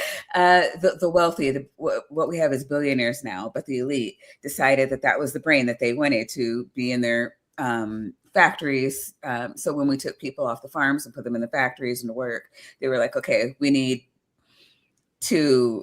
want to make everybody just have this kind of brain, and without any of the knowledge that's not a thing. And so we've created a society that doesn't work for 30 or 40% of the population. Mm-hmm. Just like it's the cookie cutter thing. It's the European colonial thing. It's here's the kind of person we've decided all people should be. And if we just nurture, we just educate and set expectations and demand people to be that way, then everyone will just be that way. And that's not how anything actually works. When has that ever worked? Ever. ever. Psychology is a new field. And when we're talking about, I think people thought that if you just beat people enough, that they'll comply. And you see a lot of aspects of this in the Bible, where it's just like, it's everybody, this is what we need, so everybody go do that. And it wasn't until like super recently, like, I mean, us 80s babies, no, I have even a lot of that. And our parents certainly came from the spare the rod, spoil the child type of mindset. And it's completely shifted now. So there's a lot of things that society has had to come around to and be open to. And we've only had people really putting out into the general public, like, hey, these people aren't crazy. This isn't a mental illness. They're just different. And not just with ADHD, like with, even God, we had to fight so hard just to get ramps, on the sidewalks, like everybody was just supposed to be able-bodied. And it's just been a long, hard fight that we've been fighting for decades. And it has not been 100 years since that fight has started. So, we're at least it's a positive march forward that our government isn't trying to fund, but they're not, they haven't actively attacked either. So silver linings, I guess. Right now, we're looking for any silver lining we can. Clawing onto it, hanging on. With you guys, Monday is a silver lining for me. Oh, Kelly. Well, I love your company too. I love all your company. Yeah. Appreciate you. So, yes, I was going to say, you and Dr. Kip are in different chats, so Kip didn't actually see that question, and I wanted to address it, the two powers thing. So it's a really fascinating story, and I'm sure Dr. Kip is chomping at the bit to talk about this. And maybe I'll get Dr. Kip to come on the show that follows this one sometime to talk about it. Maybe it'll be easier to help get his thoughts formalized to make the outline come to life that he mentioned. Because he mentioned Kip, do it. In an outline kind of thing. That could really help work some TLDR. There in Jewish tradition, there was this general idea that there's like a physical world version of Yahweh and a hidden invisible world version of Yahweh. And they're the same Yahweh. It's just different parts of the same whole, but they're like two distinct powers. Some of the early Christians started trying to apply that idea, which was fine when it was metaphysical and conceptual about Yahweh, to Jesus, saying there's a spirit God, Yahweh, and there is a flesh God, Jesus. And that made it a heresy. They were not happy with that at all. Oh, I was just sorry. I know this is like sidetracking. I was just telling Fern Lovebond that I learned about ADHD on TikTok. I was like, damn, this is all like far too similar. And then after talking to the right doctor, they were like, yeah. Yeah. Wow. The right doctor. Yeah. Right. Yeah. Being the operative word. And I'm so glad you said that. I know I've been talking a lot, but I just, really advocate for mental health. Because I hear so many people who said, oh, I saw a therapist once and I didn't like it, so I never went again. And it's not a one size fit all. If you're going through something, it's important to try to find the right doctor. I know it can be expensive if you're paying on your own to try to find that person, because you have to have like that introductory fee, and then you're saying the same thing a number of times. And it can be repetitive and it could feel like, oh my God, am I ever gonna? But there's a lot of time, whenever there's a diagnosis, people always say, get a second opinion. Sometimes you just need to find the right person to treat you. And, if your current doctor if you have an issue and your current doctor isn't addressing it, get a second opinion or a third or a fourth. Seriously, you are worth it. Also, I'm going to offer a resource for that. If you are looking through a therapist and you are in the United States, please go to seculartherapy.org. And also, if you actually go to how they vet their therapist, there is a questionnaire that they use to vet the therapist. What I recommend, take those questions, and if you're looking for a therapist, ask them those questions, because then you're going to find out, what their credentials are, what kind of therapy they offer, what their specialties are in, what their training came from. Because basically, like, I've been in and out therapy since I was a teenager. I've been with my current therapist for 3 years. Sometimes you get lucky, and sometimes it's just like dating, and you're going to be in a relationship with this person usually for years. So you better make sure that you're going to get the treatment that you want to receive, that the boundaries are understood at the beginning, and that you feel comfortable with that person. And you're just as much as they're going to interview you, you want to interview them. Especially when we're talking about mental health. Great recommendation. Yeah. Thank you so much. Yes. Is it petty that I had found what I thought to be a pretty good therapist, but one day he kind of got saucy with me and it upset me and hurt my feelings, so I didn't go back. No, you got to tell them. Yeah. So it was, so I'm just really stupid sometimes and obtuse and don't do well with formal introductions. I don't do those things. Spaces, sometimes I might not be aware that I'm not in the right space, spatial. So his office was in his home, and normally, I would walk in and his door would be closed and I would sit down, and for whatever reason the door was open that day to his office, and I don't know why. I just walked. It was my time, it was my appointment time, but he calls you in. And I just wasn't thinking. And I walked into his office and he scolded me. He really did scold me. And I was like, oh, my bad. Oh, that's different. Yeah. Yeah. I thought I did kind of made an off-color comment. And you could just be like, hey, that really rubbed me the wrong way. And he could have learned something about you and you guys could have moved forward. That was inappropriate. Yeah. He could have just said next time. Or he could have said, would you mind waiting outside until he literally could have said, would you? And I would have been like, oh my God, I wasn't even, because I just wasn't thinking is really what happened. And I would have thought he would have known that. And it's kind of bothered me that he didn't even. I mean, I'm in HR, so people do that to me all the time. I try to close my door, but sometimes you get an email or a phone call and you just can't, or you're focused. ADHD, you're just hyper focused on this, and I'm like, oh shoot, the door's still open. And I always have to say politely, it's you know what, this is a bad time. I'm going to be X amount of time. For you, it would have just been, go back out and I'll get you in 5 minutes, I swear. But for them, I'm like, okay, I want to work around your schedule. When's your break? What's a good time for you to come back? It's not that hard. It is, just being a professional. I don't understand why you would ever scold a client. Or he was in a bad mood. You happen to be the person standing in front of him. Yeah, sure. That's why you got to be really careful, because it's still not an excuse, but it's clearly what happened. Yeah. But that's what I'm saying. It's just because the person is in front of you doesn't mean that they get to take your shit. either, so, but like, because as my husband says, and this is words of wisdom to everybody, no one cares why you're an asshole, you're just an asshole. Right.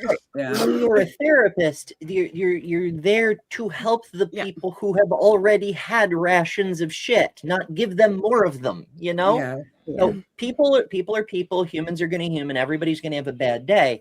But just like, sometimes people get shaky hands, it's really, really important if you're a surgeon that you don't try to do surgery when you have shaky hands. Your job requires control in that specific area. Yes. That, all of that. True. I'm actually kind of mad at him now. Because it's like I was saying, like you always, everybody's going to have a bad day. Everybody's going to have a bad moment. We've always had to, I think all of us have had to apologize for how we acted a time or two. But like, yeah, I don't know, kind of passionate about that because as Ember said, like, we take so much shit through our whole lives and finally get in front of, it's so hard to get people in front of a therapist and you finally get there. And then the therapist goes off and like, oh no, you have to adhere to my dogmatic rules now. It's just like, what the fuck, dude? I don't know. I would just prefer if you're somebody who my care is in your hands. Like, I'm not expecting perfection, but you could have at least handled it differently. And I would have remembered there on out, like to be like, that would have ticked something in my head to be more cautious. Like anytime something happens to me, I kind of put that in a box and now like I have a list of things that I do. And I would like, trust me, that would never have happened again. But I don't know. I felt bad. I felt like never happened before. It had never happened before. So, I mean, it's not like, it's like, Ryan, I've told you 3 times now, and now apparently you're not taking hints. So I'm going to have to be more direct. Like, I could almost understand that, but you're saying this is the very first time it happened. Like, I don't know. And it's just poor customer service. And I don't blame you at all for your actions there. But yeah, it sucks that you don't feel comfortable with somebody that, you trusted. Yeah, exactly. I would love to find somebody else, but as y'all know, it's very difficult and you have to be prepared to possibly go down a road that might take a while. Like that's a journey at times and expensive. Yeah, because a lot of time when you deal with insurance, you have to go to a certain clinics and everything within that network and stuff like that. So what if there's no doctor you want to is anything that network you like? And that's happened to me a few times. I think also too that like I will never say there's nothing really replaces therapy, but if you are financially struggling, if you your schedule doesn't allow for it, at least educate yourself on and do a little bit of self-reflection. Like ask if you connected, hey, we're talking about neurodivergency. If you're connecting with this, try to what is neurodivergency? How do people live with it? Look up stories, look up actually vetted information about as you become more educated, you'll be able to reflect on your behavior, and reflect on the things you want to change. The more you educate yourself about, I'm not saying you're never going to be an expert. Do not take this as a replacement for mental health, but until you get there, this way, when you get to a point when you go to therapy, or you can say, this is the insight I'm having of myself. This is what the information that I understand. And this is what I want to work on. I think that any situation, even if you're just going to go get a physical, you definitely want to have knowledge in your pocket before you walk into that office. So, because and the more that you educate yourself, the more that you're going to know about yourself. Yeah. And the doctor is probably going to tell you some things you didn't know. And, please go research that before you, do anything. Exactly. No, vertical is demonic, and I refuse to get used to it. That's my devilry, my channel. No, I did notice that. I'm on vertical, because my other morning show that follows this show is horizontal, and there's algorithm reasons and whatnot. But vertical, no, I'm not telling anybody how to run their channel, and I know that vertical generally gets more views. Me as a viewer, not doing it. Yeah, as Kit pointed out, it depends, because if you're watching on a vertical screen, it fits the screen better. Yeah, but then I can't see the chat, and I'm using my that's my issue. Having my horizontal, my iPad is horizontal. I don't know. I don't like change that much. That's too much of a change. Even Seth said it. That's the devilry. If Seth said it, it's true then. Thank you. I love the chat. I live for the chat. I need to see I need maximum chat, really. The rest of this is like, you don't need to see my face talking. Like, you can hear it. That's what you're here for. And now I'd be happy with like just all chat. If I could hear it. I think that's broadly true for the majority of old school YouTube people, right? Like, no, the kids, Claire, like, for example, like Claire specifically never shows her face. She is just a talking icon, and that's on purpose for several reasons, and most of them are very, very valid. But the fact that there's so many channels that do just fine with no visuals whatsoever just goes to show that at least half of what people are here for in live shows is the chat, to engage with the chat and use the chat to engage with the hosts who are there live, and although it's the interaction, it's not so much This was a good comment, the human Tommy. You learned about how your neurodivergent let you about your different traits that weren't a problem. It's just how you function. Learned how to deal or cope or handle things better. That was great for me on TikTok. It was like a whole world was opening to me. It's like, oh dang. Yeah, and I do love the internet for that. There's a lot of things that like I said, there, just finding out about myself, and I just thought was, especially with the time thing, I didn't know what was wrong with me, and it's just like, no, it's just a normal function of your brain, and society wasn't built to accommodate that. Like, we're very structured, we're very rigid. We'd actually fare better in Europe because their concept of time is a more better towards an ADHD brain, but because if your hours are 8 to 5, like, you better be there at 7:55 and ready to clock in at 8, and don't you dare stay a minute after 5. So if you have an ADHD brain and time gets away from you, and it's 5:00 and it's 5:10, well, that's unscheduled overtime, Missy, and you're going to have to sign this piece of paper. It's yourself up, Maya. It's like a sin, right? It's like a sin.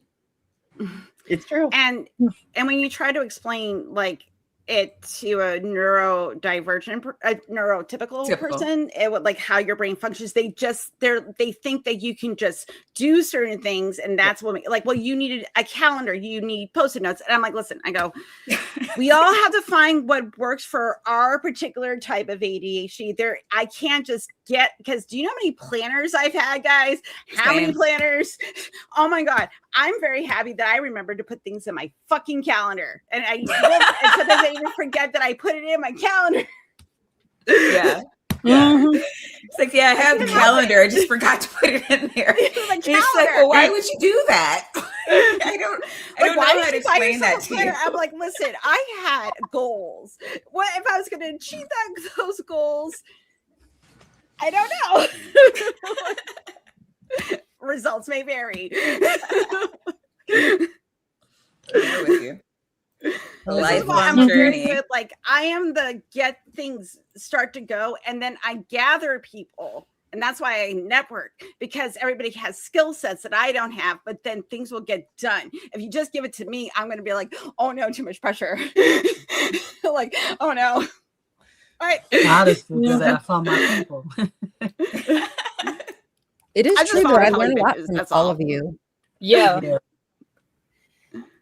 Yeah, I love this community. So Yeah. I'm like, something's wrong with me for years. Such cool shit, even if it's completely at random. Like today, we didn't intend to talk about neurodivergencies and whatnot, but we did, but it because came up and I was here. We're neurodivergent. I can't let it go. Oopsies. Oopsies, we made it alive. Oh, also, on the neurodiversity front, in females, if you were assigned female at birth, and also on fluctuation of hormones, will affect your brain differently than people that identify as male, because of the structure of the brain, and also it's a way that we're socialized. So, like the typical, hyperactive boy, that like I had ADD when I was a child, not hyperactivity, because it didn't the hyperactivity did not manifest the way that it did in like little boys. Mm-hmm. So you got diagnosed with like, you just have problem paying attention. She daydreams too much, that type of shit. Right. Yeah. Mm-hmm. And then, so it's going to, so like, if you're reading the symptoms, like as to spend, depending on, there is some overlap. I'm not going to say there's not, but it's a lot also too of socialization, nature, nurture. So it's going to just also be aware of that too. It's going, seeing with any other neurodivergency, anything else. If it is a social role, it's going to manifest differently, depending on gender. So. Mm-hmm. There's some to that, but some different from that. But I don't have time to extrapolate on that whole discussion, because I have to go get ready for the next show, which starts in just a few minutes. Get out of here. We're doing Aquinas's 5 arguments, because a couple of weeks ago, I scheduled these shows a couple of weeks in advance, and a couple of weeks ago, somebody was like, oh my goodness, Aquinas said this, Aquinas said that, and it turns out that almost nobody knows what Aquinas actually said or why. And so we're going to look into that today. I hope you join us over on Better Than Number, and half of these streams will automatically redirect there, so you don't have to worry about it. And for everybody else, you know where to find me. So hopefully we'll see you very, very soon. Bye. Love you. Bye. Thank you for being here. Thank you. Thank you for having me. We'll start to wrap. Yeah, we'll start to wrap up here. Okay. We're staying here. Okay. Yeah. So what we could do is does anybody have any final thoughts about the topic? I know really we kind of went from topic to topic, but you might have something you want to say, and or something you want to talk about for your show or anything that you have coming up. Anyone want to go? AJ's going to be on my show on this coming Wednesday at 7 p.m. Eastern. Awesome. I'll be there for that. What you said tonight? Me and Helen, like we said, we got Spirit Board on Tuesday night, and after that, at 9:30 Eastern, I will be on Misinterpretations. So that'll be fun. Oh, busy. Yeah, it's a busy day. Excuse me. Yeah, and then I have to work after that. So yeah, I don't have anything coming up. So Kelly was on with me last night, closing out Black History Month, Bad Science Sunday. But we also talked about aliens, which was super duper fun. Bree is going to be with me this Sunday, opening up Women's Month, and we're going to, I don't know, talk about something else definitely fun. And you can find me at it's over here at Maya Atkinson, channel name Bad Science Sunday. You can put either of those in the thing, and you'll see my face, and you can click the subscribe button, because that is right and good. That's the right thing to do. Yeah. Also. Oh, I was going to say also Politicality on Thursday, both on my channel and the Kentucky Atheist. We're having Arn Roth on there, so that will be. Is that Thursday or Sunday? Thursday. Okay. Again, you elite socialites and your connections. Wow. That was not my connection, so I am thankful for that one. Kelly, my love, any final words or anything you want to shill out? Yeah, this is a great conversation we had, and mental health is very important. And but what's going on my show, and it might be I gotta talk to you, Helen, in a minute. But I'm gonna be on your show, Helen, Friday. Yes. Yes, you are. And in my calendar. I gotta talk to somebody because I didn't put it in my calendar. So I didn't see it. So now I gotta talk to this other person. And Friday night, guys. So maybe I gotta change some stuff. So I'm confused. Okay, but that's me in my brain not putting stuff on the calendar. That was me making a mistake. But most of my stuff is gonna be on other people's channels.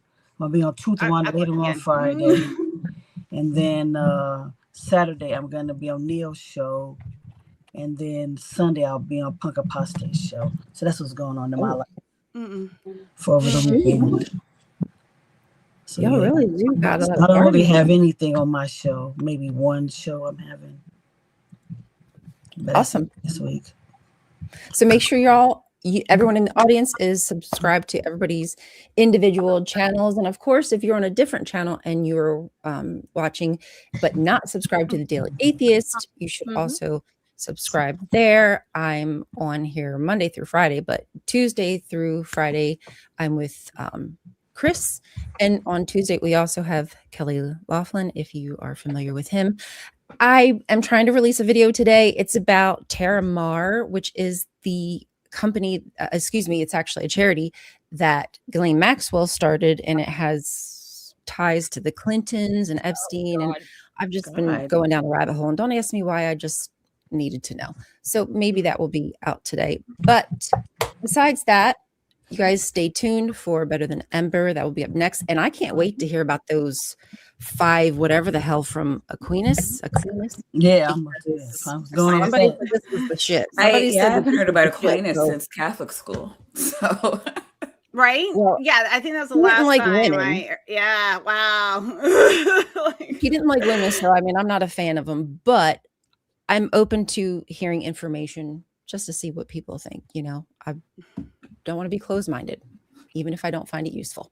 I find it useful to connect with people and try to see their point of view is what I like learning. So, you know, even right. I'll put that in my bag and I might need to pull that out. A thing today. I learned that today. Lots to learn. All right, guys. Well, thank you. Is that what I'm taking away from this? Yes. That's exact. And we're going to take away some devilry. Take that with you throughout the day. Love you guys. Thank you so much for being here. We'll see you tomorrow.